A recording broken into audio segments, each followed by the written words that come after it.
Hi friends, இன்றைக்கி நம்ம சூப்பரான ஒரு 2 ரெசிபி உங்களோட ஷேர் பண்ண போகிறேன்.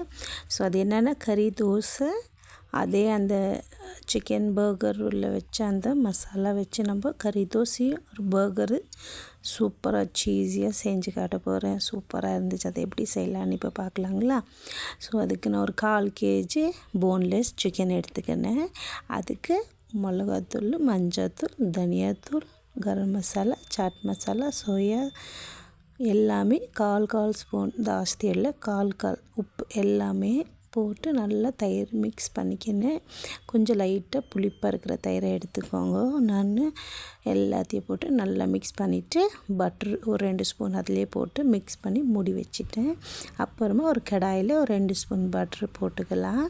பட்ரு போட்டுக்கின்னு அந்த நம்ம மேரினேஷன் பண்ணி வச்ச அந்த சிக்கன் மசாலா இருக்குது இல்லைங்களா, சிக்கன் எல்லாமே போட்டு மிக்ஸ் பண்ணிவிட்டு மூடி வச்சிடலாம்.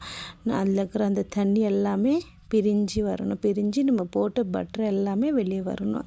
என் பையனுக்கு பசி தாங்கலை, அவருக்கு மழை வேறு ஜோறு மழையா. ஸோ சூடாக செஞ்சு கேட்டுட்டான். அதுக்கு தான் செய்யலான்னு 2 பேரும் செஞ்சுட்டு இருக்கிறோம். அப்புறமா ஆனியனு கேப்சிகம் மேலே போட்டு நல்லா கொஞ்சம் க்ரன்ச்சியாக இருக்கும் சாப்பிடும் போது. அப்புறமா அது மேலேயே கொஞ்சமாக சீஸ் போட்டுட்டு மூடி போட்டு நல்லா மெல்ட் ஆயிடுச்சு. இப்போ நம்ம கார்னிஷ் பண்ணிடலாம். கொஞ்சம் வந்துட்டு கெச்சப் போட்டு அவன் தான் பண்ணிட்டு இருந்தான் ஸ்டீஃபனு.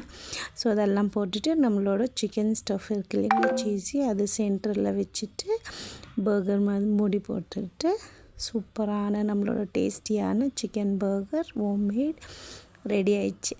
இப்போ நான் என் பையன்கிட்ட தான் டேஸ்ட் பண்ணுன்னு சொல்லிட்டு கொடுத்தேன் ஃப்ரெண்ட்ஸ். அவனுக்கு ரொம்ப ஹாப்பி ஆயிடுச்சு. ரொம்ப பசியாக இருந்தானா, ஸோ ஹாப்பியாக ஜாலியாக அவர் சாப்பிட்டாரு.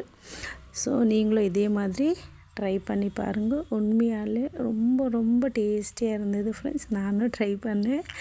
எனக்கு ரொம்ப ரொம்ப பிடிச்சது. எங்களோட நைட் டின்னர் இது தான். ஸோ அதே மாதிரி நான் ஒரு தோசை போட்டுக்கினேன், ஊத்தப்பம் மாதிரி. அதிலே கறி தோசை செய்யலான்னு அதே அந்த சிக்கன் ஸ்டஃப் இருக்குது இல்லைங்களா, அது அதில் போட்டு ஸ்டஃப் பண்ணிக்க நல்லா இருந்தது. இதுக்கு இந்த சட்னி எதுவுமே தேவையில்லை. கொஞ்சம் பட்ரு போட்டுட்டு நெய் பட்ரு எதனா போட்டுக்கலாம். ஆனால் சூப்பராக இருந்துச்சு.